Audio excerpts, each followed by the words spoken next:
Welcome to Drinking on the Edge. I'm its host, David Fuhrer. In the studio with me today at Radio Free Rhinecliff is Matthew Mercier. Welcome, Matt, here at the production board.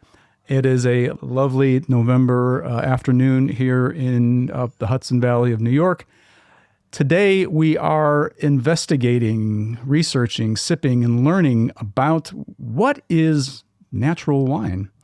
And we have six experts on the subject.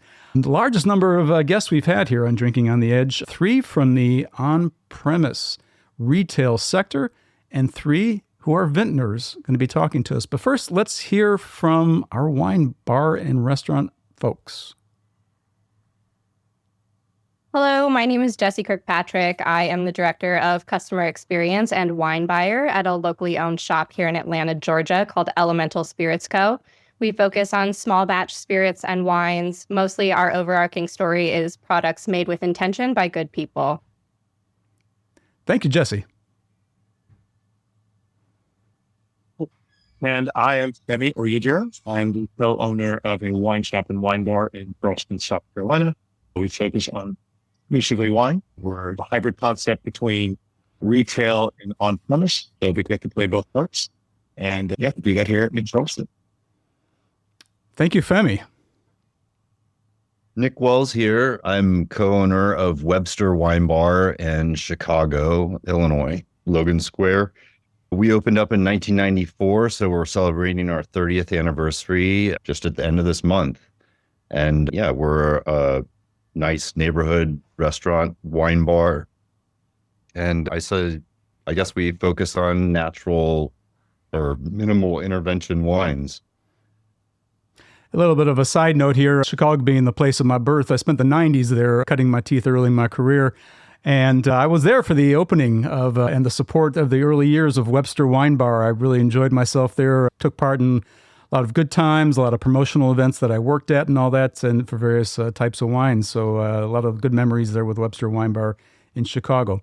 And now with our vintners, they're all coming from the left coast of California. Jared Brandt's work as a waiter, so there's a link there to all you on-premise folks, sparked a deep fascination with wine. After his university graduation, he was drawn to California's Bay Area, where frequent visits to wine country cemented his passion for viticulture when in 2002, he apprenticed with France's visionary Eric Tessier, and upon returning to California, he co-founded Donkey and Goats, serving as its co-winemaker, pioneering the country's first Pétillant Naturel wine, and becoming an early advocate for orange wines, and where he continues today as its general manager from Donkey and Goat. Welcome, Jared Brandt. Thank you. I'm glad to be here. Another connection from way back when, Raj Parr, his varied and distinguished career in wine, first found him as a sommelier and wine director, another on-premise link there, at San Francisco's Rubicon under the tutelage of the renowned Larry Stone, culminating later with Raj serving as wine director for the 20-strong Michael Mina restaurant group, where the seed for his career as a winemaker was planted. And it found him soon collaborating with winemakers such as the late, and I would argue great, Jim Clendenin to create his own small brand of wines.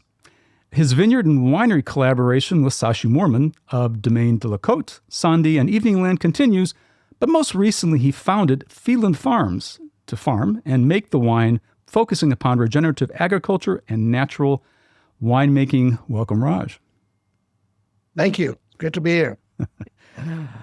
So for over 20 years, Steve Matthiasson has been the owner, farmer, winemaker of the eponymous Matthiasson Wines, founder partner of Premier Viticultural Services, and, along with his wife Jill, farms his family vineyards and tree fruit orchards in the Napa Valley, making wines from both common and uncommon varieties. The co-author of the California Code of Sustainable Wine Growing, he teaches organic viticulture at UC Davis and has consulted since 1995 to vineyards that include Ascendo, Antinori, Araujo, Chapelet, Dalla Valle, Spotswood, Stag's Leap Cellars, to name just a few. Amongst his many points of service and education to the wine production sector, he's now a co-chair of the 280 Project, which is a pathway for BIPOC people into the wine business. Welcome, Steve. Thank you. We got a big issue here, and great minds tackle it. So, what differentiates a natural and an unnatural wine? At Elemental, we focus on kind treatment of the earth for our definition of what natural means. My philosophy is that we are temporary, but the earth is permanent. So we always prioritize conscious farming for a more sustainable future. And then in the cellar, rather, not manipulating a whole bunch. I think that's a great definition. That's really a focus on all the things that really matter, which is taking care of the land, improving the land, try not to pollute the land, or taking care of the people that are helping us tend the grapes, trying to help them rise and achieve their dreams and make wines using traditional techniques and without lots of additives and weird stuff, and producing something that reflects healthy organic fruit grown in living soil. Yeah, first of all, wine from organic vineyards, at least minimum, and then made without any additives except sulfur. And again, there's different levels of natural wine. No one has classified it, so it's a loose word. And a lot of things are done to natural wine, and a lot of things are not done to natural wine. Just depends on how hardcore you are with your own philosophies. Femi, Nik, how do you characterize natural wines to your customers? When we first got into wine, I think we always drank a lot of conventional wine. And I think the older we got, the more experience we got, the more exposed we became into wines that were of a certain ilk of organic farming and the idea of low intervention that bring this experience of freshness that we began to taste. And we like to say that the pursuit is ongoing. This idea of freshness that we get in wines that comes from growers that have this deep intent of farming organically and doing certain things in a process that I think create this ultra freshness and doing so we can very consistent. We just see it as not necessarily a guarantee, but certainly in a certain direction that ultimately is really beatable. I would say from Webster's Wine Bar experience, we approach that twofold. First of all, our customers, what they ask, what they're interested in. A customer might ask, "What is this a natural wine? What is a natural wine?" If I'm talking, generally deviate from the word natural and just start talking about farming practices and winemaking practices and start educating the customer about what differentiates the two, whether people are using systemic chemicals in the vineyards and stuff like that, and really hone in on, we think that vineyard work is probably where winemaking is started, and that's really important. And then talk about a little bit what can happen to wine that would make it not natural, just so to educate the customer. And then on the other side, as far as buying wine, we do our research. We always ask hard questions when we have winemakers in front of us, and not afraid to do that. And sometimes that goes really well, and sometimes it doesn't go really well. Generally, the people that are farmers and taking care of their fruit and putting out wine like that are a lot more apt to talk about what they're doing. Whereas the people that have things to hide get a little bit, offended maybe. Jared, taking Nik's comment about what might be unnatural, can you perhaps define or give it some sense of understanding of what might indicate a wine is not being natural for the general consumer? I think the addition of a lot of additives, manipulation, whether the manipulation occurs in the vineyard with systemic chemical application, or if it occurs in the winery with additives, is what I think of as being, I don't know that unnatural is the right word, but less than natural. I also think part of what I find in natural, which maybe is missing overall in the market, is more transparency. I feel like the truly natural wine would be transparent. To Nicholas's point, the winemaker should be able to tell you everything that he or she did, and there shouldn't be any limits. And I think it's a really hard definition of what natural is. Does cooling or heating during fermentation make it less than natural? I have no idea. But I that's where I go back to transparency. Yeah, it just depends on the transparency and what you want to share, because everyone has a different style and everyone does different things. I think the key components are minimum organic farming and healthy soils. Then from there, you take it as you can be as natural as you want, or you can just be traditional methods of making wine without additives. So if there's over 200 things that are allowed to be added, generally regarded as safe to wine, and that are commonly used for larger bulk winemaking commercial products, are there any within that large framework that the vintners in particular would see as something very much worth avoiding rather than things that are just not keeping to what is natural? Are there things that you think the government should take off that list? I don't think the government should be involved at all. It's a really hard question because and maybe this goes for all three of us on the winemaking side. I don't know very much about any of those things. I didn't go through I didn't get a degree at UC Davis, and so I have no experience in most of those things that are added. I've never added it. I haven't read about it. Steve, I think it falls upon you to weigh in here. Yeah, echoing these guys from the standpoint of I don't know what those 200 things are, but I do feel in general, I think that most of these things are pretty innocuous. Adding a grape concentrate is not unhealthy in any way. It's just not aesthetically and ideologically something we want to do because we're very proud of our fruit. And why would I obscure that with our winemakings? So I think that the health aspect, that when we talk about like poisons and that stuff that's really bad for you, those are agricultural chemicals is how I would view it. There's a lot of agricultural chemicals I would like to see go away. And that's why we keep talking about organic as being a really important part of natural wine, so that we're not using these molecules that stick around and can be unhealthy in the wine.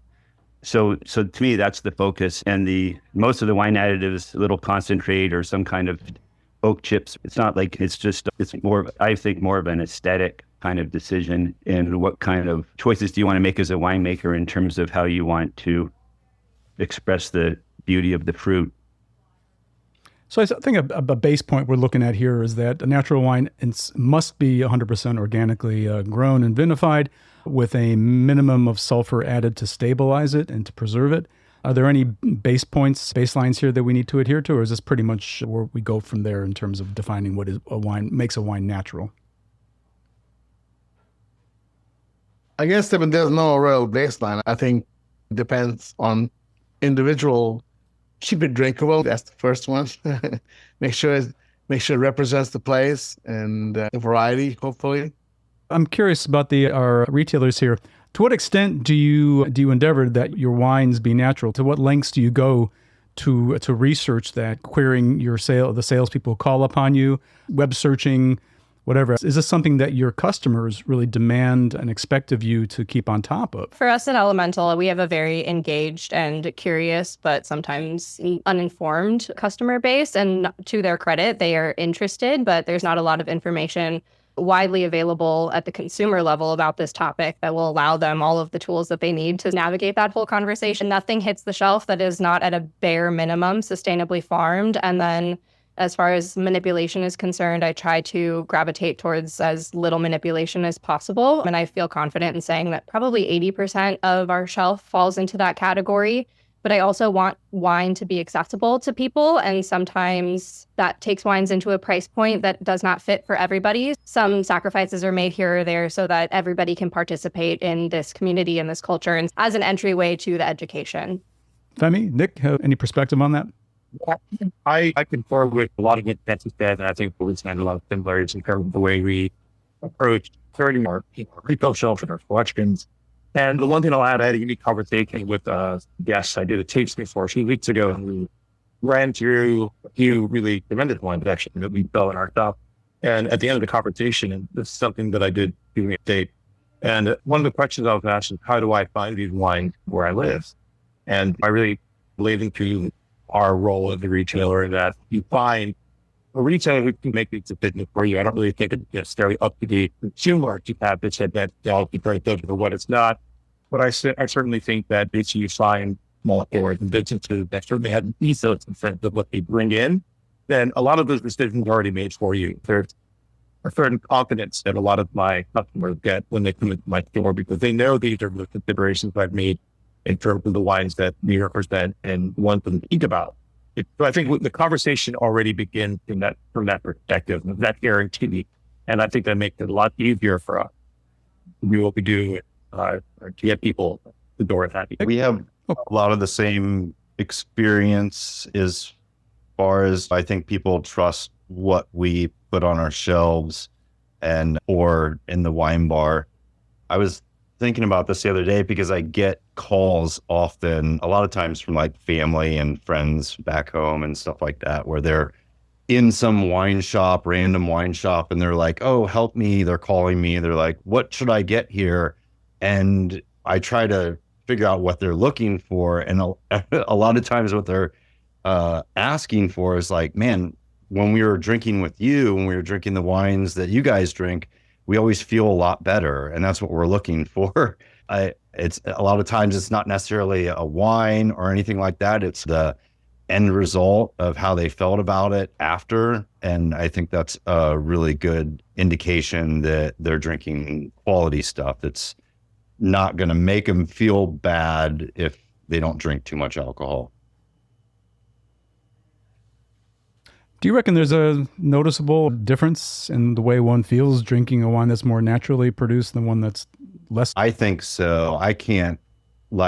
I'm not a scientist. I'm also not a winemaker or a grower, and I don't have experience with any of those chemicals and like knowing how much I ingest. But definitely from my experience, and then other people that reach out to me, like I just said, that from their experience, a lot of time people will drink wines that maybe there were some manipulation somewhere along the way that actually will make them feel bad after a certain amount, versus we drank the same thing that didn't have those manipulations.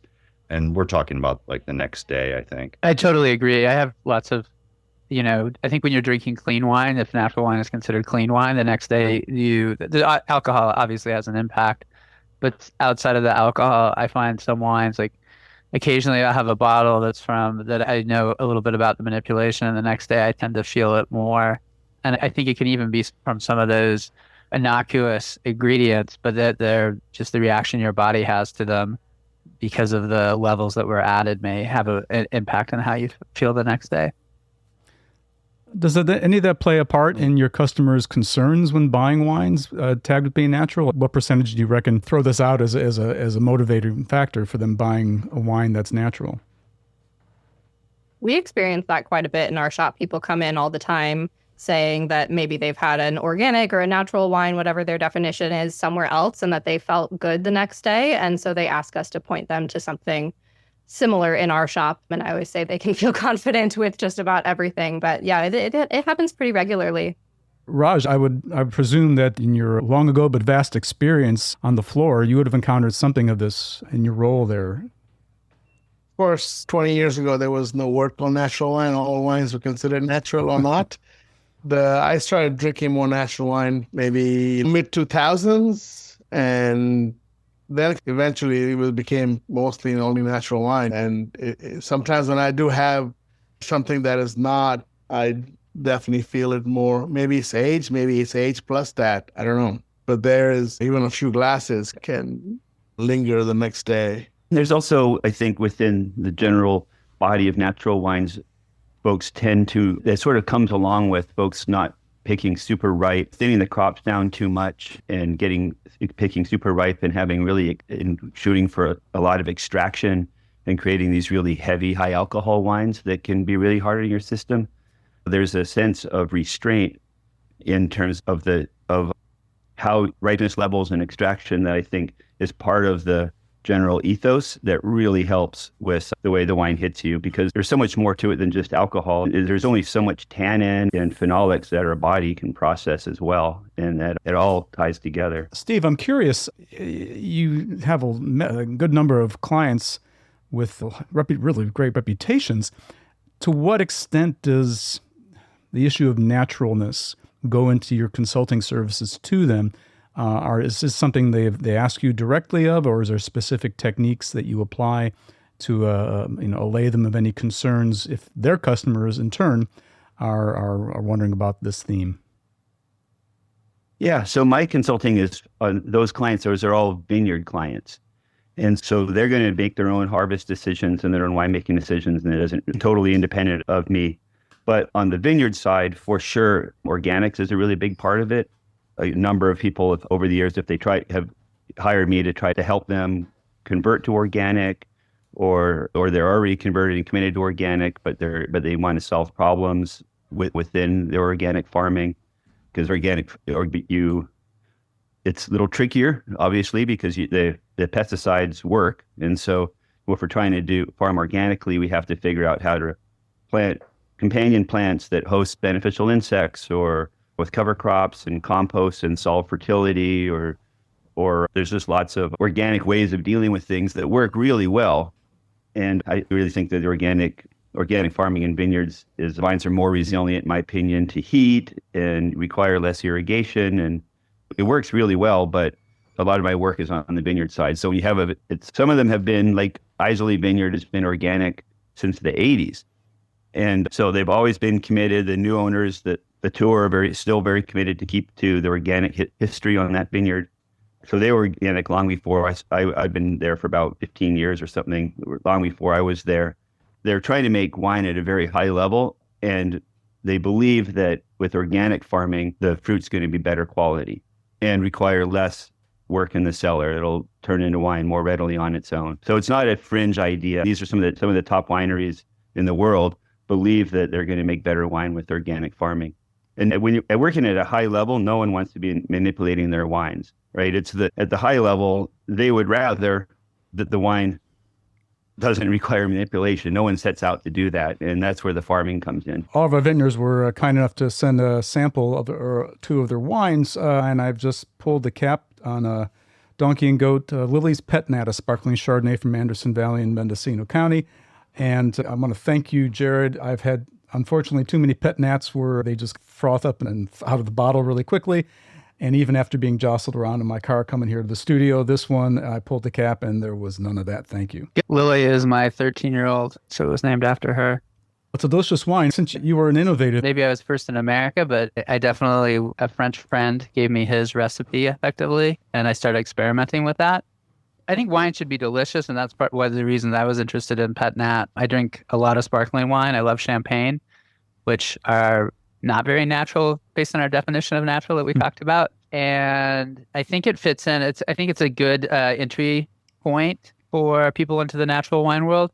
It's also one of the wines that I've successfully, consistently made with no added sulfur. I don't advertise it as a 0.0, but it is a 0 added sulfur wine, and people love it. I find a lot of people outside of the natural wine world like Pet Nats a lot. I also think that there's a huge amount of quality variation in Pet Nats. There's plenty of Pet Nats that I'm not particularly interested in drinking. Just because it's bubbles doesn't mean it's like a great wine or a good use of grapes. Raj, Steve, have you, or sparkling wine altogether? I know that you don't have any in your current portfolios, or tell me if I'm mistaken, but what's your experience working with sparkling wines and Pet Nats in particular as regards their naturalness, if any? I concur with you on that, Raj. I do like mine on the clear side. Steve, any comment? We don't make a Pet Nat. We have sparkling wine aging right now on Taraj, going back quite a few years now, that we haven't released anything yet. But we made that traditional method champenoise, so I wouldn't really call that a natural wine. Where we really, on that one, where we had a lot of fun playing with traditional method. And Femi and Nik, and then back again, Jesse. Popularity of Pet Nat, is it something that's easy for the people to understand? They generally tend to be less costly than a lot of sparkling wines, certainly the top ones, and the aforementioned champagne to be sure. Yeah. A few years ago, there was a lot of people who were coming in asking for Pet Nats. There was a lot of curiosity around it. We have experienced a pretty sharp decline in that. Not that people are not interested in Pet Nats anymore. We still sell several, and they sell well. It's just that it's not something that people are requesting by name as much as they were, say, 2-3 years ago. Do you find that's true as well, Femi? Nik? Same at Webster's Wine Bar. It was definitely like a trend. People would come in and order Pet Nat. I don't even know if they really understood what they were ordering. Kind of like the orange wine movement can be a little bit sometimes, and that's definitely dropped off. A lot more people that are ordering Pet Nat are doing it because they like that style and they know what to expect. It's not as trendy. I agree. I think it certainly declined. I think we've seen it at our sales in that category just not do quite as well as it once did.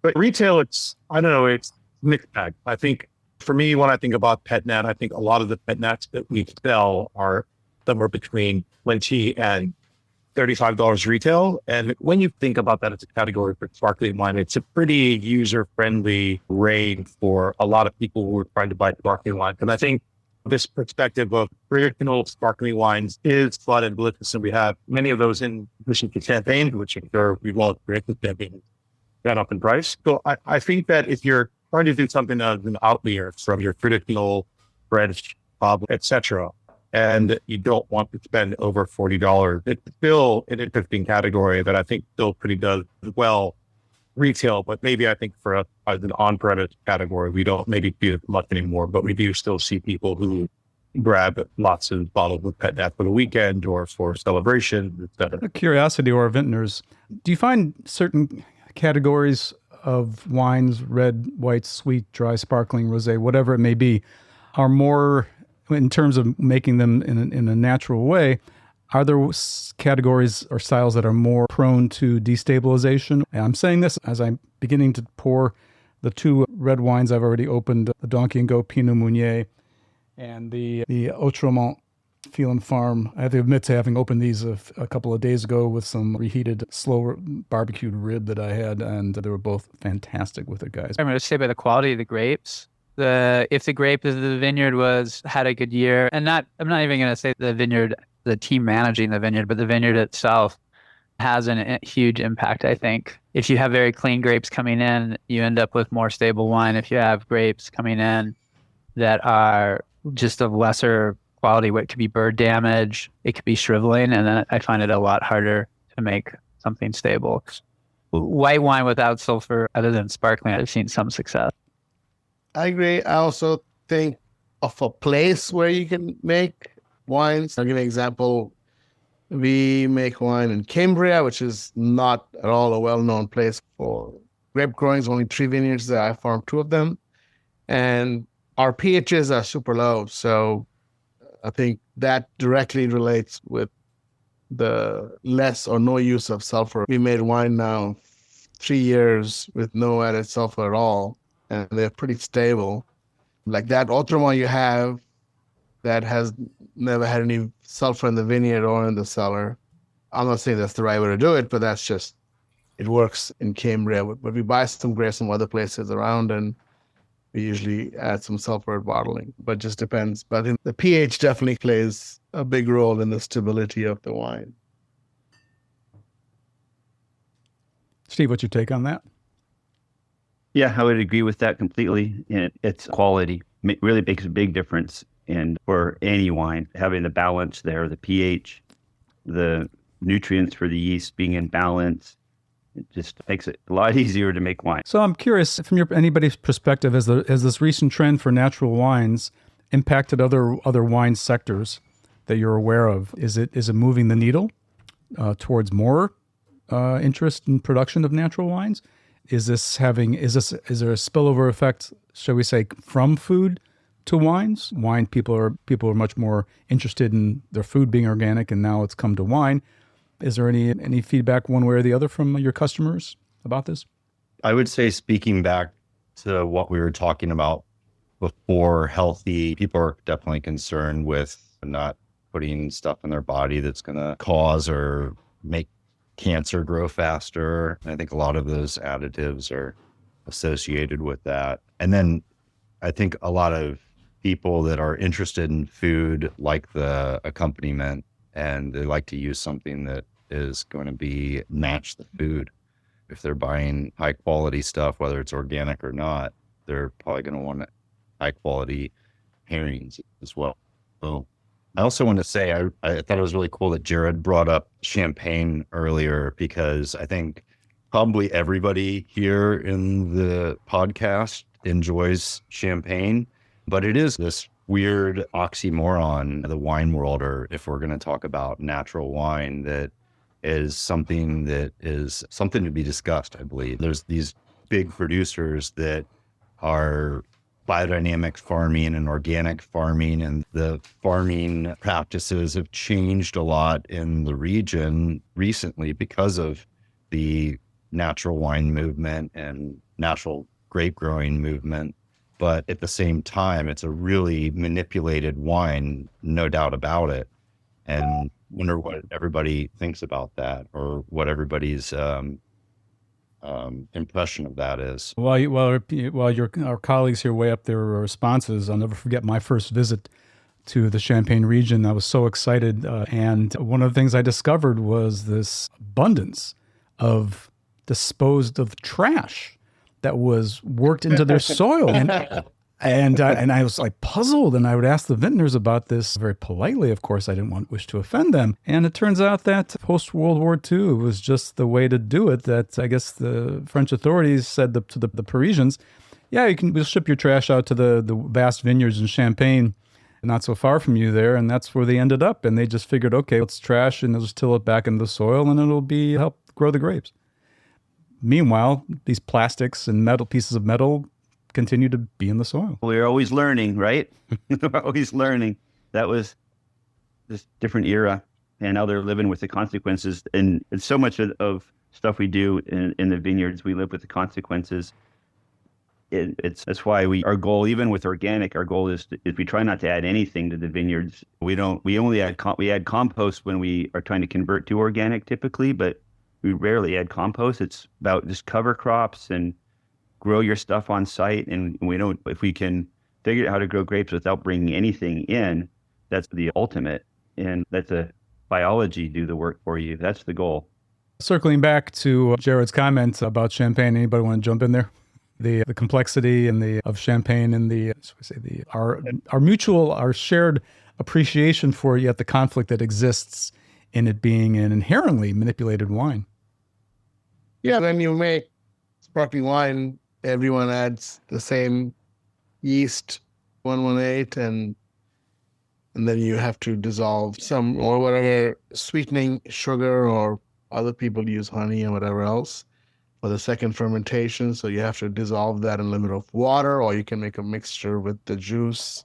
Those are the only things you would have to add. Other people could add other things, but that's basic.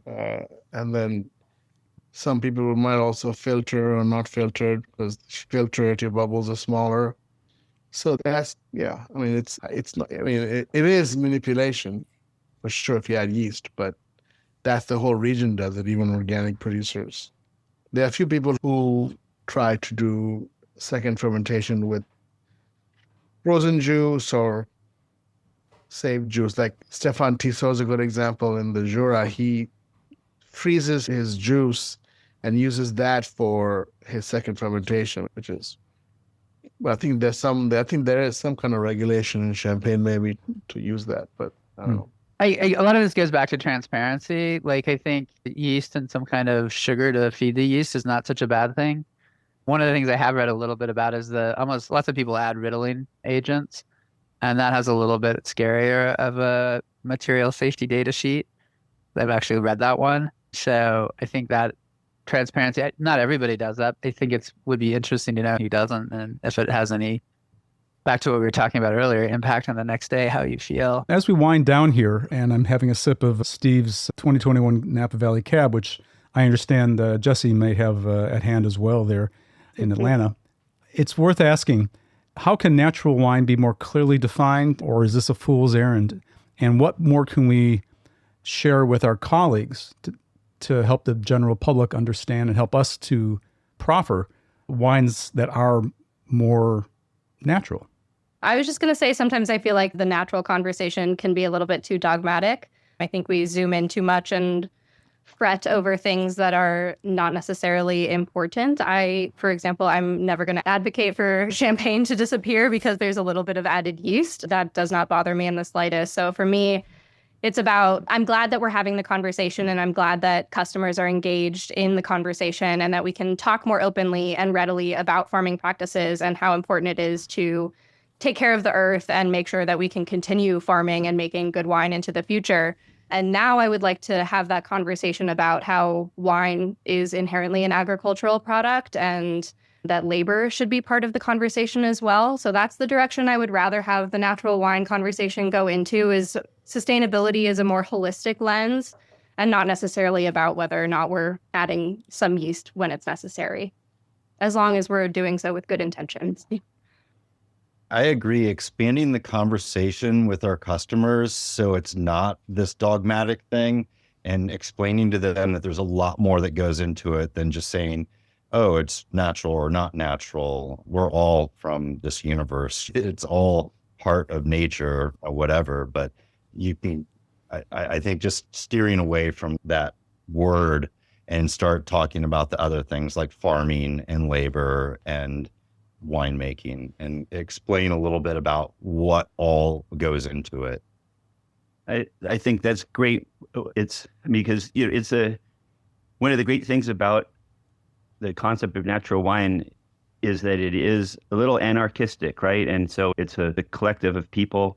Raj has been talking about how different people have their different philosophies in terms of how they want to produce their wine within the general rubric of natural wine. And I think that's one of the great things about it, is that it's living and therefore evolving. The conversation moving into labor and moving into wine as an agricultural product, and how the similarities between the wine you drink and the food you buy at the farmer's market or the CSA. It's to be able to consume wine the way that you might choose to consume your vegetables. And then similarly, if you go to the farmer's market and you go to the same booth every week and you get to know the farmer, then that farmer you don't need a lot of certifications. You have a relationship with that person, and you can develop a trust with that person. And wine is really the same thing. And so once you have a relationship with the winery that you love, and you get to know them, and you understand that you have a shared set of values, then you can consume it in that same way. And that's really, it cuts through all of the smoke and mirrors that the wine industry has a history of creating, all these smoke and mirrors that, try to position themselves as a luxury good or scarcity, that sort of thing. And cutting through that and knowing your producer and believing in your shared mission, then you're there. That's how we want to be drinking. That's how we want to be selling our wine and finding our community of people that love our wine. Yeah, maybe also, I think there's some people who have been doing it for a few years now. And for the EU now, you have to put a barcode or some kind of a ingredient list in the back label. Not really. And I think that could be something people already done, putting ingredients. If someone did, some people do add, like they added some tartaric acid, they mention it back there. If they add the yeast, they'll mention it back there. If they add nothing, then they'll just put grapes and sulfur, and something like that could, more transparency, as Jared said. This has been nuanced conversation. I'm appreciative of all of your time for joining us here and Drinking on the Edge. Jesse, Nik, Steve, Femi, Jared, Raj, thanks for joining us.